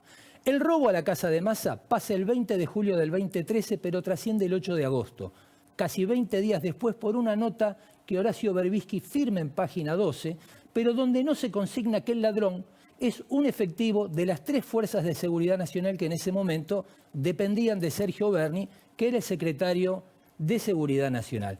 Con la noticia en la calle, el fiscal... Sí, decime, Carlos. No, que desde entonces hay un enfrentamiento crudelísimo entre Massa y Berni. Seguí. Por supuesto. Con la noticia en la calle, el fiscal general de San Isidro, Julio Novo, resuelve allanar la casa de Massa con 2 hombres de su máxima confianza, Escapolán y Magás. Vamos a recordar algo que ya contamos acá. Novo renuncia a ser fiscal general para eludir un juicio político por encubrir a 2 narcos colombianos que se tirotean en el estacionamiento del shopping Unicenter. Para poder hacer el allanamiento, estos 2 fiscales precisan de un testigo de actuación. Es decir, alguien que aparentemente está dando vueltas sin saberlo por la zona del operativo y por la fuerza pública es llevado a cumplir con ese deber ineludible. Ese es el caso de Jaunarena. Y según sus abogados defensores, él aparentemente, sus abogados defensores, Tomás Pérez Bodría y Claudio Español, insisten es que ese es el único vínculo posible de Jaunarena con esta causa. Sin embargo, fuentes de la Justicia Federal sostienen que es imposible que la policía bonaerense, que es auxiliar de la justicia en los allanamientos, deje semejante detalle librado al azar. Dicho de otra forma, Carlos, que la policía bonaerense deje que sea testigo de actuación alguien que no es un conocido para los efectivos de su fuerza. Finalmente, el juicio oral y público por el robo a la casa de Massa, se fija para marzo del 2014. Un par de meses antes. ¿Vos estás sugiriendo que alguien se descuidó deliberadamente de la policía? Yo lo que digo es que hay dudas sobre que girara por ahí inocentemente alguien que terminó siendo testigo de actuación. Ok. Marzo de 2014 se fija el juicio oral y público. Unos meses antes, Jaunarena se presenta en la Fiscalía de Pilar a cargo de Washington Palacios, denuncia amenazas en su contra porque iba a declarar en esa causa, pero por primera vez en sede judicial deja constancia de lo que aseguró haber visto en el allanamiento, es decir, que salía Santillán con un bolso de dinero en las manos. Santillán era el secretario de Seguridad de Tigre y además hombre de confianza del intendente, Sergio Massa. Por supuesto, esta versión contradice la que daban con sus actas Magás y Escapolán. El fiscal Palacios investiga el caso, prueba que Santillán estaba en el allanamiento y también cree haber probado que el dinero que figura en las actas no es el que se sustrajo en el robo. Por esta investigación, Palacios es sometido a juicio político. O sea que había más plata de la que dijeron que había. Esa es la versión en que la casa. hasta el día de hoy. Cuando investiga esto, a Palacios lo someten a juicio político y lo destituyen. Llega el juicio por el robo a la causa de Massa, declara Jaunarena, ratifica lo que dijo en la Fiscalía de Pilar y entonces el juez de garantía 5 de San Isidro lo acusa a él, a sus abogados y a Palacios de encubrimiento e instigación al falso testimonio. Dato interesantísimo de esta causa, la que tiene Martínez. Una, no tiene querellante. Es muy llamativo. Había mucho interés de Massa y Galmarini en que se esclareciera. ¿Por qué la justicia está actuando de oficio? Número 2. Cuando declara en la causa por el robo a Massa, Jaunarena ya pertenece al programa de testigos protegidos de la Secretaría de Seguridad de la Nación. Es decir, interviene de nuevo Berni. Y uno de sus abogados defensores, Pérez Bodría, admite que en ese momento mantenía una relación estrecha con Berni porque su esposa era la hermana de la pareja de este funcionario y eso habría favorecido que Jaunarena ingrese a ese programa del que habría salido voluntariamente a inicios del 2016. Es decir, cuando O sea Berni... que todo podría ser parte de una interna, vos decís. Leyendo la causa y consultando fuentes, Carlos, lo que da la impresión es que hay gente muy interesada en mostrar las inconsistencias de la versión oficial de este robo que se sustenta en la actuación de los fiscales. Y tal vez todo lo que es discutible sobre este caso gira en torno al dinero. Es decir, que el móvil político de esta causa judicial parece ser claramente el dinero. Hay un detalle interesante y es que, por un lado está este problema de Jaunarena que no aparece, por otro lado está todo el juicio político a Escapolán, porque Escapolán estaba vinculado, como sabemos, lo contaste muchas veces, a una banda de policías narcotraficantes. Son dos cosas distintas, lo de Jaunarena y el juicio político a Escapolán por este otro tema. Con un pequeño detalle... Pero la jueza Arroyo Salgado, cuando recibe la denuncia por la de Jaunarena, la presenta en el... No la presenta, se excusa. Se excusa y dice, me excuso por esto. Claro, porque ella había Y avisa. procesado a Escapolán. ¿Y qué relación hay entre el juicio político de Escapolán y la desaparición de Jaunarena? Pareciera que ella sí sabe. Probablemente algo sepa si Jaunarena era o no de verdad alguien que ocasionalmente daba vueltas alrededor de la zona del allanamiento. Pero ojo, porque se excusa Arroyo Salgado, pasa al juzgado de Lino Meravegli que se declara incompetente y también se declara incompetente Emiliano Canicova Corral, quien tiene la causa de la que fue apartada Arroyo Salgado. De Escapolán. O sea, nadie quiere tocar este tema. Dato último y te cierro, Carlos. La semana pasada hubo en la Comisión Bicameral de Juicio Político una reunión legislatura bonaerense convocada de urgencia porque la bicameral quería enterarse de todos los juicios políticos tramitados mientras no se constituyó. Hay que decir que no se constituyó por voluntad del Frente de Todos. El presidente Juan Archanco, miembro de la Cámpora de La Plata, de los 18 expedientes que pidieron, a Archanco le interesó uno solo. ¿Te tengo que decir cuál? Escapolán. Por supuesto. Vamos, muy bien Pancho, muy bien Daniel, muy interesante toda esta trama que vamos a seguir. Vamos ahora a un corte. Camila Perochena. Carlos Pañi. Antes de ir a la literatura, pasamos por las artes plásticas. Sí, nos vamos a ver una obra de Luciana Rondolini, que es una artista que hace diferentes dibujos, collages que acá tenemos, sí, y que además hace arte efímero. Y por eso tenemos esa foto de ahí atrás de una serie de obras que son frutas recubiertas por piedras preciosas el arte efímero tiene un tiempo limitado, ¿no? Entonces, la idea era exponer esas frutas que se fueron pudriendo con el tiempo y finalmente quedó esa carcasa de la cáscara de banana, por ejemplo, con las alhajas, ¿no? Esas fotografías que podemos ver ahí. Así que, si les gusta la obra de Luciana, pueden entrar a Diderot Art, la plataforma digital de arte contemporáneo. Ahí Diderot, si ustedes quieren, le mandan una foto de su casa, te dice a dónde podés poner, te hace un render con las obras. ¿Manzana? Es lo mismo, son manzanas manzanas que son frutas que se están pudriendo, es arte efímero. Y después que queda algo como seco, como de Queda medio eso de que vemos madera. claro, como por ejemplo la cáscara con las joyas, ¿no? Me hace acordar a las bananas que comíamos en la escuelita del general El con- año con Carola, pasado, efectivamente. ¿no? Eran Arte más efímero sencillas. fue eso. También fue. Ya Arte volveremos. efímero. Bien, y hablando de arte efímero, nos vamos al efímero del sandinismo. Nos vamos a la decadencia del A ver. sandinismo y a Nicaragua, ¿no? Daniel Ortega es hoy el dictador de Nicaragua. Desde el 2006 está en el poder, pero no es la primera vez que Daniel Ortega está en el poder. Daniel Ortega presidió Nicaragua entre 1979 y 1990, ¿no? En esa época era la época de la revolución nicaragüense. Daniel Ortega había sido un líder revolucionario, fines de los 60, en los 70, había estado y fue el líder del Frente Sandinista de Liberación Nacional, el mismo partido que hoy preside y que hoy gobierna Nicaragua en una situación de dictadura. Y Daniel Ortega gobernó Nicaragua durante 10 años, centralización del poder, estatización, y en 1990 tuvo que llamar a elecciones, entrar en un proceso de transición a la democracia. Aceptó llamar elecciones porque pensó que las iba a ganar, pero esas elecciones en 1990 las pierde frente a Violeta Chamorro. Violeta Chamorro fue la primera mujer electa presidenta en toda América Latina, ¿no? Opositora a Daniel Ortega. Ahí está. la tenemos, a Violeta Chamorro. Y ahí el Frente Sandinista empieza un proceso de decadencia, ¿no? Pierde el poder. Y hay un libro, este libro que vos nombraste, Adiós muchachos, de Sergio Ramírez, que trata de responder a la pregunta de cómo se procesa esa derrota, cómo el sandinismo procesó esa derrota, cómo un líder revolucionario, líder que había sido revolucionario, que había estado en el gobierno de la revolución durante 10 años, procesa la pérdida del poder, la derrota. Y Sergio Ramírez, estas son sus memorias. Algo importante aclarar, Sergio Ramírez fue vicepresidente de Daniel Ortega en la época de la revolución, es decir, fue el segundo, fue un líder revolucionario también. Y también fue derrotado en esas elecciones de 1990. Y él dice, bueno, ahí Daniel Ortega y yo seguimos dos caminos separados. Dice, ahí los tenemos, a Daniel Ortega, el de bigotes, y al lado a Sergio Ramírez. Y Sergio Ramírez dice, bueno, yo entendí que estábamos en una democracia, me adapté al juego democrático, pensé que el sandinismo tenía que convertirse en un partido democrático y modernizado. Y dice, y yo me di cuenta de eso, dice Sergio Ramírez, porque era diputado y porque en el Congreso de repente estaba jugando un juego político que era distinto al de la revolución. Estaba jugando un juego político en el cual me tenía que sentar frente a mis opositores, con los que había estado en guerra durante 10 años, y negociar, y dialogar, y convivir. Y dice, y yo ahí me di cuenta que lo que se vivía en Nicaragua era un clima político distinto, que ya no era el de la revolución, era el clima político de la transición democrática en el gobierno de Violeta Chamorro.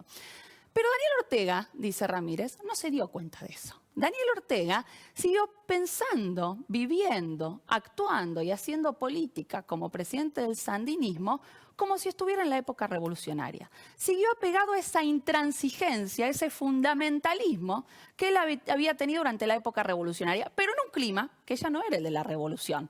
Era otro clima, era el de una sociedad plural, una sociedad democrática que exigía rendición de cuentas, que exigía transparencia. ¿Y qué hacía Daniel Ortega frente a eso, frente al gobierno de Violeta Chamorro? Lo buscaba desestabilizar permanentemente con la violencia callejera. Instigaba a la violencia callejera para derrocar a este gobierno democrático.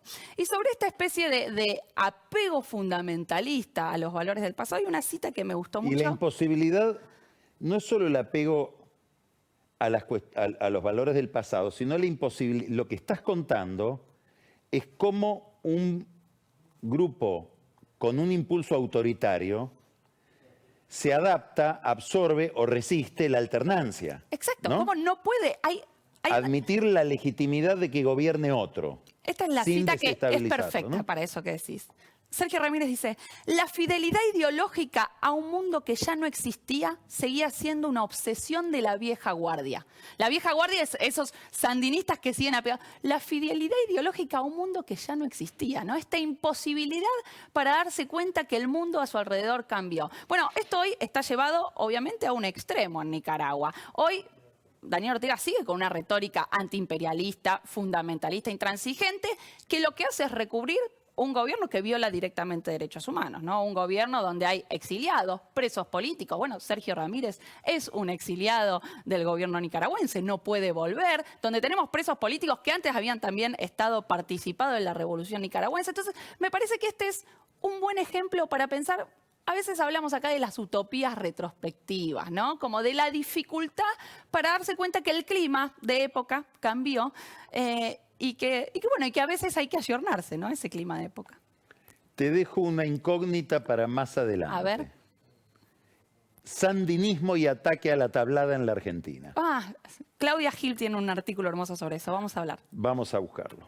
Muchas gracias, Camila. Muy bueno todo. Vos, También gracias. lo de las frutas, arte efímero. Nos vamos en un segundo y volvemos para recibir a Carola Gil y a Daniel Vilota. Si uno dice Daniel Vilota, está hablando de whisky. Quédese para el whisky y después del whisky también quédese porque Luis Novarecio va a entrevistar a Santi Maratea. Ya volvemos. Llegó la mano mágica, la cámara mágica. La mano que maneja la cámara. ¿De quién podemos estar hablando? Que nos cambie todo este entorno y nos lleva... Rossellini que hace magia. Mirá. Mirá, ahí Roberto está. Rossellini. Mirá lo que es esto, mirá lo que es esto. Mirá. Qué luz, Esta qué es la todo. transformación. Me encanta.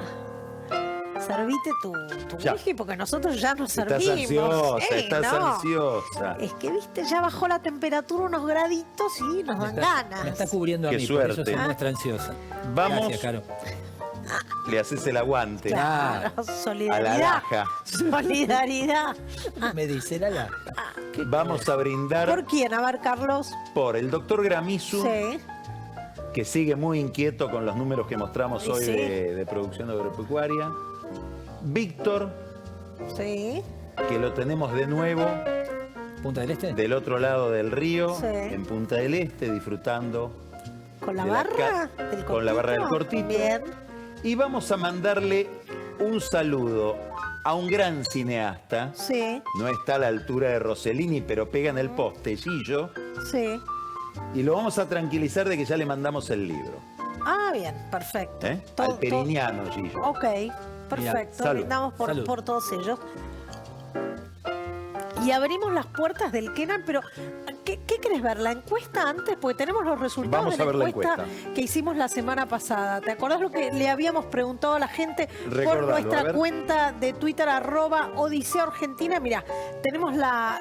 @Odisea Argentina Sí. es la cuenta donde hay que votar. Sí, y era, ¿usted de qué orientación política se considera? Y les habíamos dado 4 opciones: izquierda, derecha, centro y apolítico. ¿Qué Y contestó la sorprendentemente- gente? Sí, un 59% de los que De contestaron, derecha. que no fueron pocos, fueron 4.013 los Inesperado. votos. Sí. ¿Eh? Un 3% para la izquierda, un 30% se declaró de centro y un 8% apolítico. Para indignación de los politólogos. Furiosos querrían hacer desaparecer ese último grupo. Y ya disparamos la encuesta para la próxima nueva. semana. ¿Querés verla? ¿Cómo cree que va a ser el 2024 en términos económicos, Vilota? ¿Mejor que este? ¿Igual que este? ¿Peor que este? Vamos a ver. @Odisea Argentina, nuestra Es cuenta una de linda Twitter. pregunta esa, Es ¿eh? una buena pregunta, pueden empezar a contestarla ahora y hay tiempo hasta casi el final del programa de la semana que viene. Genial. Después yo las comparto y las compartimos todos en nuestras cuentas de Twitter. Aclaro que vos no tenés cuenta, te buscan y no tenés. Y me inventan, pero me hacen decir sí, cosas. es divertidísimo. Twitter es así. Abramos las puertas del Kenan. A ver. Porque estamos con Kenan Mirá, mirá, Consulting, mirá, mirá, mirá. temporada A ver, a ver. de Ahí viene, elecciones, sí, chicos, Kenan, sí.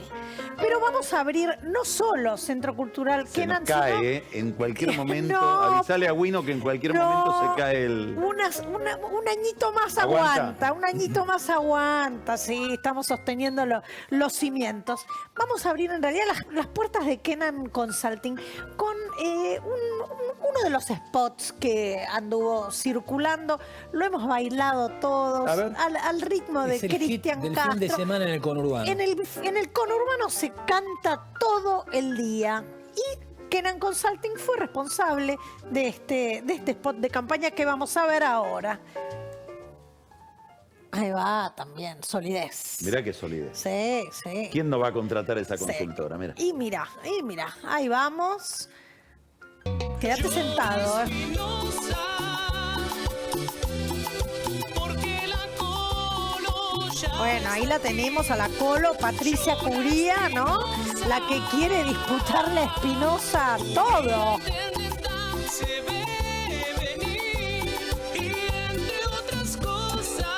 Esposa de... Emilio Pérsico. De Emilio Emilio Pérsico. Es una candidata piquetera, podríamos decir, ¿no? Movimientos sociales, ¿qué Casi no? estigmatizante, es una Sí, candidata, está mal, sí. Bueno, baila la Baila Colo, bien. baila la Colo, pero Kenan no se quedó solamente con la música, porque Kenan te hace unas campañas completas, así. Llora Espinosa, dice. Llora Espinosa, sí. Y Magario se va en un se va en remis. un remis, ¿leíste? Dan ganas de contratarle un remis en serio, porque pobre Magario, si tiene que tomar ese remis y encima La viste que la con esos gasten. pelos, sí. Porque entre otras cosas, ¿qué otras cosas tenía? No sé qué otras cosas se toman, no me hagas decir cosas incómodas. Por favor, bueno. vamos a lo que tenés de interesante. Está bien, no, claro, eso ya era semiótica pura. Claro. Bueno, vamos al resto de la campaña, porque esto fue algo más orgánico, A ver. ¿no? Hicieron un afiche de campaña que fue el ganador, que fue el que usaron. Pero yo te voy a contar el backstage también A ver, que tuvo que no. ¿cómo llegamos a ese Claro, veamos el que hicieron. El que terminaron eligiendo, la candidata eligió mira, hagamos la matanza que siempre soñamos. Ese fue de todas las propuestas de Kenan, este fue el que salió a la calle. Sí, Se me claro. ocurren tantas cosas. Bueno, a Kenan también. A Kenan A ver. Consulting también. ¿Qué te crees? ¿Que sos la únicamente brillante acá? Mira lo que hay acá, Carlos. Todas las propuestas que habían ido para la candidata. Mira. Nuestros abuelos necesitan una matanza mejor. ¿Cómo una matanza mejor? ¿Que los van a matar? No. No, una no, está bien. matanza El mejor. distrito. Claro. Ok. Bueno, hay más. Eligieron el otro. Una matanza distinta es posible. Claro. Es Ahí lo posible. tenemos al Chino Navarro. Sí, con la Colo. Claro. Está con la Colo. Movimiento Evita. Sí. Por una matanza digna para nuestros pibes. Suena bien, ¿no? Si lo escuchás. Sí. Son todas propuestas. Sí, bueno, Sí. pero si fuese por un San Isidro digno para nuestros pibes, iba también, Sí. ¿o no? Sí, para los chicos. Vamos con otra más, porque te mereces una matanza mucho más segura. Mucho más segura, sin Mucho duda, muchísimo segura. más. ¿Vos te quedó alguna en el tintero que querrías sugerir? No. Ay, alguna más, a ver si... Mira, te prometo una matanza que le dé trabajo a todos. ¿Vos con cuál te hubieses quedado? La primera. La que eligieron ellos. La que eligieron ellos. Hagamos la La que- matanza claro. que siempre soñamos. Sí, es verdad. Era la más fuerte, se quedaron con esa. Hagamos la Sí, matanza que sí. siempre soñamos. Y vamos muy cortito porque tengo que hacer una desmentida de Es una Kenan un Consulting. lindo eslogan. Porque ¿Un ¿sabes dónde eslogan? viven los pérsicos? ¿Dónde? En La Matanza. ¿Dónde viven? En la casa que era de Mario, o perteneció a Mario Firmenich. Que dice que pertenece todavía a Mario Firmenich. Que está alquilada o arrendada. Entonces o ahora prestada, vamos a ver de nuevo el Todo- eslogan. Sí, a ver si volvamos a verlo. Si querés. Que siempre soñamos. Hagamos Claro. la matanza Hagamos que siempre soñamos. la matanza Sí, que Recuerda siempre viejas, soñamos. Sí. viejas consignas. Y Vuelve todo. todo vuelve a circular. Te hago el final una desmentida de Kenan Consulting, porque A ver. todo el mundo les preguntaba acerca de este logo que vamos a ver ahora, que usó Gerardo Morales. Mira, Sí. era esto. ¿Qué pasará? Damos vuelta a la Argentina. Bueno, usa el logo, termina con Gerardo Morales, presidente. Sí, el Sí. lanzamiento que hizo Gerardo Sí, Morales en el Gran pero Rex. me veo obligada a leer una explicación de Kenan Consulting A ver. con este slide que vamos a ver ahora. Sí, dice, en referencia al reciente spot del candidato Gerardo Morales, bla, bla, bla, luego de haber sido Esto mandan los de Kenan Consulting. Kenan, sí. Luego de haber sido consultados acerca del isólogo del candidato, queremos aclarar, esto es importante, Kenan Consulting no fue responsable del desarrollo del isólogo con la G y sus aplicaciones gráficas. La tarea ya había sido hecha anteriormente por Google. Aclaran. O sea, no. Kenan Kenan se no, despega de esta publicidad. no, ya está. Ya lo había hecho Google y bueno. Lo tomaron de Google, digamos, no de Inspiración. Kenan. No, claro. Pero Kenan, les venían preguntando, ¿fueron ustedes? ¿La desarrollaron ustedes? ¿La desarrollaron? No. No. Fue Google. O sea, el César lo que es del César. Claro. No, sí. ¿Viste? Inspirarse es una cosa y después todo. ¿No? Todo lo demás es Es otra otra cosa. cosa. ¿Nos vamos? Nos Dale. vamos. Nos vamos, nos vemos el lunes que viene a las 10 de la noche, aquí en La Nación Más. Y ahora los dejamos en la compañía de Luis Novarecio, que va a entrevistar a Santi Maratea. Buena semana, Gracias. felicidades, Igualmente. salud. Salud. Salud.